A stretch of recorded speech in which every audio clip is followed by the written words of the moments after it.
Hello aspirants, welcome to AKSIAS academy daily current affairs. ముందుగా మీ అందరికీ దీపావళి శుభాకాంక్షలు. సో ఇక టాపిక్లోకి వెళ్ళే ముందు నిన్నటి క్వశ్చన్ కనుక మనం చూస్తే, with reference to foreign owned e commerce firms in India they can sell their own goods. ఈ కాన్సెప్ట్ లేదు, సో ఇది ఉంటుంది. So answer is 2 only.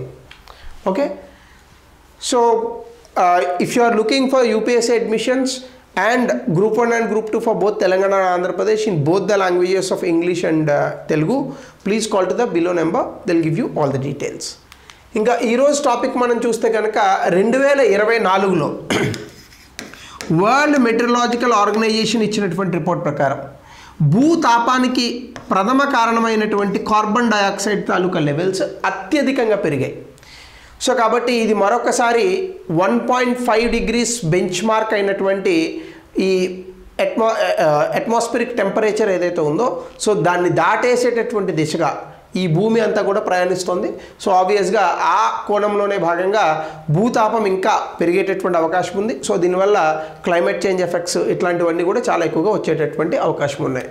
So ఇందులోనే భాగంగా కనుక మనం చూస్తే అసలు న్యూస్లో ఎందుకు ఉందంటే, 2024లో record CO2 levels, global carbon dioxide అనేటటువంటిది 423 ppm అనేటటువంటిది పెరిగింది. So that is the measure highest ever recorded ఎప్పటి వరకు కూడా. అది గతంలో కనుక మనం చూసుకుంటే 2023-24తో పోల్చుకుంటే 3.5 పెరిగిందట.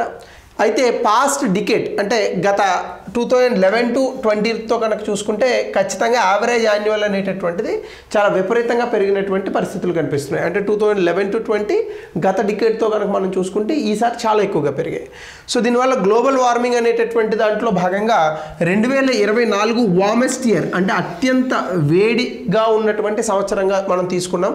సో టెంపరేచర్ కూడా ప్రీ ఇండస్ట్రియల్ లెవెల్స్తో పోలిస్తే 1.55 degrees పెరిగినటువంటి పరిస్థితి ఉంది. సో దీనికి ఆబ్వియస్గా మనకి గ్లోబల్ టెంపరేచర్స్ అనేటటువంటివి 1.5 degrees when compared to industrial levels, pre industrial levels అనేటటువంటిది పెరగకూడదు అని 2015లో జరిగినటువంటి ప్యారిస్ ఒప్పందంలో మనం చేసాం. కానీ అన్ఫార్చునేట్లీ ఇప్పుడు అనుకున్నటువంటి దానికన్నా ఇంకో 0.05 degrees పెరిగినటువంటి పరిస్థితి. ఇది కనుక 2 degrees దాటితే ఖచ్చితంగా కొన్ని అల్లకల్లోలాలు వచ్చేటటువంటి అవకాశం ఉందని కూడా ఇదే రిపోర్ట్ చెప్తోంది.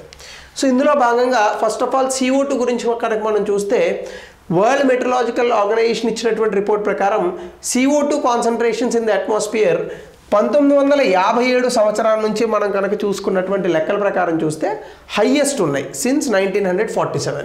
ఈ level pre industrial levels. Pre industrial అంటే మనము 1740లో మనం ఇండస్ట్రియల్ రెవల్యూషన్ అనేటటువంటి స్టార్ట్ చేసాం. సో ఈ ముందు మనకు ఉన్నటువంటి కార్బన్ డైఆక్సైడ్ ఏదైతే ఉందో, సో దాంతో పోల్చుకుంటే 152% అధికంగా ఇప్పుడు CO2 అనేటటువంటిది ఉత్పత్తి అయింది. సో అఫ్కోర్స్ ప్రపంచ దేశాలన్నీ కూడా ఈ గ్లోబల్ గ్యాస్ ఎమిషన్స్ అనేటటువంటి వాటిని తగ్గించడానికి అనేక ప్రయత్నాలు చేస్తున్నప్పటికీ పెరిగినటువంటి జనాభా దృష్ట్యా, పెరుగుతున్నటువంటి అభివృద్ధి కార్యక్రమాల దృష్ట్యా ఈరోజు దివాళీ ఆబ్వియస్గా టపాసులు ఇవి. సో ఒక సంవత్సరంలో ఉత్పత్తి చేసేటటువంటి మొత్తం పొల్యూషన్లో ఈ దివాళీలో ఇంకా చాలా ఎక్కువ ఉత్పత్తి అవుతుంది. సో దివాళీ అంటే దీపాల పండుగ. ఆఫ్కోర్స్ క్రాకర్స్ కూడా కాంచుకునే వాళ్ళం, కానీ ఇప్పుడు జనాభా పెరిగినటువంటి భాగంగా అందులో భాగంగా ఇంకా ఎక్కువైపోతుంది పొల్యూషన్. సో CO2 కాన్సన్ట్రేషన్స్ అనేటటువంటివి గత 40 సంవత్సరాలుగా ఒక్క సంవత్సరం కూడా తగ్గకుండా పెరుగుతూనే ఉన్నాయి. సో ఈ రేట్ ఆఫ్ ఇంక్రీజ్ అనేటటువంటిది 3 ఇంతలు అయింది. 1960 నుంచి 2011-20 మధ్యలో చాలా విపరీతమైనటువంటి ppms అనేటటువంటివి పెరిగాయి. సో దీని కారణంగా అనుకోని విధంగా అన్ప్రెసిడెంటెడ్ స్పైక్ అనేటటువంటిది మనకు కనిపిస్తోంది.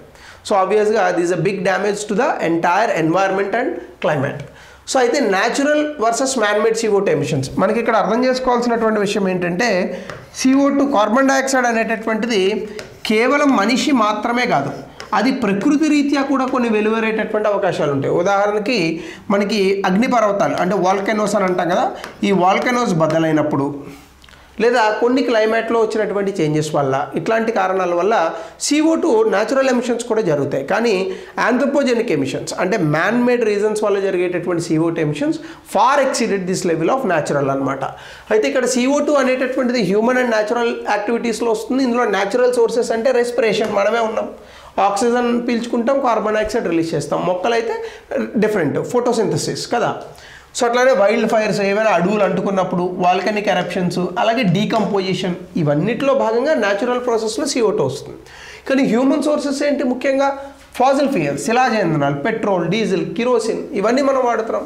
అలాగే ఇండస్ట్రీస్ నుంచి వచ్చేటటువంటి ఉద్గారాలు, డీఫారెస్టేషన్ ఎక్కువగా దీని ఎఫెక్ట్ ఉంది. అంటే అడవుల నరికివేత కారణంగా మనకి ఈ CO2 ఎమిషన్స్ అనేటటువంటివి పెరుగుతున్నాయి. ఎందుకంటే మనం అడవులను నరికేస్తే చెట్లు ఇవన్నీ కూడా పోతాయి. ఈ చెట్లు సాధారణంగానే కార్బన్ డైఆక్సైడ్ని తమలో దాచుకుంటాయి. మనకందుకే అడవుల్ని కార్బన్ సింక్స్ అని అంటాం. బట్ అన్ఫార్చునేట్లీ ఈ అడవుల నరికివేత కారణంగానే మనకు CO2 లెవెల్స్ పెరుగుతున్నాయి. అట్లానే న్యాచురల్ ప్రాసెస్ అనేటటువంటిది సాధారణంగా భూమిపైన న్యాచురల్ ప్రాసెస్ ఎట్లా ఉంటుందంటే ఈ CO2 ఎంతైతే రిలీజ్ అవుతుందో న్యాచురల్ ప్రాసెస్ ద్వారా క్లైమేట్ అంతే దాన్ని అబ్జార్బ్ చేసుకునేటటువంటి అవకాశం ఉంటుంది. కానీ హ్యూమన్ ఇండ్యూస్డ్ ఎమిషన్స్ వల్ల ఈ క్లైమేట్ ఓన్లీ హాఫ్, అంటే ఇప్పుడు ఫర్ ఎగ్జాంపుల్ 100 టన్నుల CO2ని హ్యూమన్స్ కారణంగా ప్రొడ్యూస్ అవుతుంటే నేచర్కు ఉన్న కెపాసిటీలో 50% మాత్రమే దాన్ని అబ్జార్బ్ చేసుకునే కెపాసిటీ ఉంది. మిగతా 50% ఉండిపోతుంది. సో దీనివల్ల భూతాపం పెరుగుతోంది. గ్లోబల్ వార్మింగ్ ఎఫెక్ట్స్ ఆల్రెడీ మనం చూస్తున్నాం. ఒకసారి విపరీతమైన వర్షాలు వస్తుంటే మరొక చోట విపరీతమైన కరువు వస్తుంది, మరొకసారి విపరీతమైన చలి వస్తుంటే మరొక చోట విపరీతమైన ఎండగా వస్తుంది. సో కాబట్టి ఈ హాఫ్ ఏదైతే ఉందో హ్యూమన్స్ ప్రొడ్యూస్ చేస్తున్నటువంటి ఈ 50% ఆఫ్ ద CO2 ఏదైతే ఉందో ఇది అట్మాస్ఫియర్లో చాలా ఇంటెన్సిఫై అయిపోతుంది. దానివల్ల గ్రీన్ హౌస్ గ్యాస్ ఎఫెక్ట్ అనేటటువంటిది చాలా విపరీతంగా పెరుగుతుంది. That is what we are witnessing today. So అయితే CO2 యొక్క డామినెన్స్ కనుక మనం చూస్తే సాధారణంగా గ్రీన్ హౌస్ గ్యాసెస్ అని అంటారు. అంటే ఈ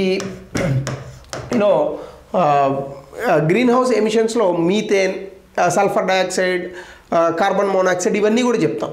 కానీ ఈ గ్రీన్ హౌస్ గ్యాసెస్ తాలూకా మొత్తం దాంట్లో CO2 most abundant green house gas అని చెప్తారు. అంటే మొత్తం గ్రీన్ హౌస్ గ్యాస్ ఎమిషన్స్లో 90% వరకు CO2 ఉంటుందంట. ఫర్ ఎగ్జాంపుల్ మీథేన్ కనుక చూస్తే 25% more heating trap then CO2. అంటే CO2 కన్నా 25 రెట్లు ఎక్కువగా మీథేన్ ఇబ్బంది పెడుతుంది. అంటే ఇప్పుడు ఫర్ ఎగ్జాంపుల్ CO2 అనేటటువంటి దానికన్నా methane more dangerous in the environment. కానీ దాని తాలూకా పర్సంటేజ్ తక్కువ ఉంటుంది. అలాగే nitrous dioxide 270 times more potent than CO2. ఏది భూమిని వేడెక్కించడంలో ఎక్కువగా ఈ నైట్రస్ డయాక్సైడ్ ఇట్లాంటివన్నీ కూడా మనం ఈ sulphur dioxide, nitrous dioxide, industrial emissions, fossil fuels వల్లే వస్తూ ఉంటాయి. CO2 లెస్ పొటెంట్ కానీ ఎక్కువ కాలం ఉంటుంది. ఇది అంటే మొత్తం భూ వాతావరణంలో ఎక్కువ కాలం ఉంటుంది, hundreds to thousands of years ఉంటుంది. సో దీని కారణంగా మనకి లాంగ్ లాస్టింగ్ ఎఫెక్ట్స్ ఉంటాయి. సో ఇవి ఎక్కువ కాలం బ్రతకవు ఈ గ్యాసెస్, మళ్ళీ విచ్ఛిన్నం అయిపోతాయి. బట్ వేరే CO2 ఎక్కువ కాలం ఉంటుంది కాబట్టి ఆబ్వియస్గా దాని తాలూకు ఎఫెక్ట్ ఉంటుంది. సో అట్లానే కాంట్రిబ్యూషన్ టు గ్లోబల్ వార్మింగ్ చూస్తే CO2 66% భూతాపానికి కాంట్రిబ్యూట్ చేస్తుంది. అలాగనే పాస్ట్ డికేడ్లో అంటే ఇప్పుడు గత 10 సంవత్సరాల్లో ఇది 79% పెరిగింది. సో దానివల్ల ఇంపాక్ట్ అనేటటువంటిది కూడా ఆబ్వియస్గా ఇర్రివర్సబుల్ క్లైమేట్ ఇంపాక్ట్స్, అంటే ఒక ప్రాంతం అని కాదు మొత్తం భూమి మీద ఉన్నటువంటి అన్ని ప్రాంతాలని కూడా ఇది చాలా ఎఫెక్ట్ చేస్తుంది. అలానే సమానంగా కాదు, ఒక ప్రాంతాల్లో చాలా ఎక్కువ ఎఫెక్ట్ ఉంటుంది, మరొక ప్రాంతాల్లో తక్కువ ఎఫెక్ట్ ఉంటుంది. సో అర్జెన్సీ ఫర్ యాక్షన్ ఏంటంటే ఆబ్వియస్గా మనము డీప్ ఎమిషన్ కట్స్ అంటే మనం వాడుతున్నటువంటి ఈ యొక్క శిలాజ ఇంధనాలు అంటే ఫాజిల్ ఫ్యూయల్స్ వీటిని కొంచెం తక్కువ వాడాలంటే ఎట్లా? పెట్రోల్ కొట్టించడం మానేద్దామా? డీజిల్ కొట్టించడం మానేద్దామా? అది కాదు కదా. ఎట్లా? టెక్నాలజీ రావాలి. అలాగే ప్రజలు కూడా కొంచెం రీజనబుల్గా వీటిని వాడేటటువంటి ప్రయత్నం చేయాలి. సో చీటికి మాటికి బైక్ తీయకుండా, అట్లాగనే డీజిల్స్ అవి ఎక్కువ వాడకుండా, కిరోసిన్ లాంటివి కొంచెం అవాయిడ్ చేస్తూ, సో కొంచెం టెక్నాలజీని ముఖ్యంగా ఎలక్ట్రిక్ వెహికల్స్ వీటిని ఎక్కువగా తెచ్చుకుంటాం. సో ఇట్లాంటి ప్రయత్నాలు చేయాలి. సో CO2 ఎందుకు 2024లో పెరిగింది? సో రికార్డ్ 3.5 ppm పెరిగింది CO2 అనేటటువంటిది. ఇది కేవలం హ్యూమన్ ఎమిషన్స్ మాత్రమే కాదు, అంటే ఇందులో మానవుల పాత్ర మాత్రమే కాదు, వేరొక పాత్ర కూడా ఉందని చెప్తున్నారు. ఎందుకు అంటే న్యాచురల్ కార్బన్ సైకిల్ అంటే సాధారణంగానే భూమి ఐసేజ్ వామేజ్గా మారుతూ ఉంటుందంట. మనం పుట్టకముందు ఐసేజ్ ఉంది కదా, ఇప్పుడు వామేజ్లోకి వెళ్తుందని కూడా కొన్ని థీరీస్ ఉన్నాయి మనకి. సో న్యాచురల్ కార్బన్ సైకిల్లో భాగంగానే ఇది వస్తుంది. కాబట్టి ocean land based carbon sinks అనుకున్న దానికంటే తక్కువ CO2ని అబ్జార్బ్ చేసుకున్నాయి. ఈ కారణంగానే అట్మాస్ఫియర్లో ఉన్నటువంటి ఈ యొక్క కార్బన్ అనేటటువంటిది ఎక్కువగా నమోదైంది. సో దీని కారణంగానే మనకి CO2 లెవెల్స్ పెరిగాయని కూడా వరల్డ్ మెట్రలాజికల్ ఆర్గనైజేషన్ చెప్తోంది. It is not only man made. It is also natural process, because of the natural process. So అట్లాగనే న్యాచురల్ అబ్జార్ప్షన్ సిస్టమ్స్ ఇంకా ఎట్లా వీక్ అవుతాయి?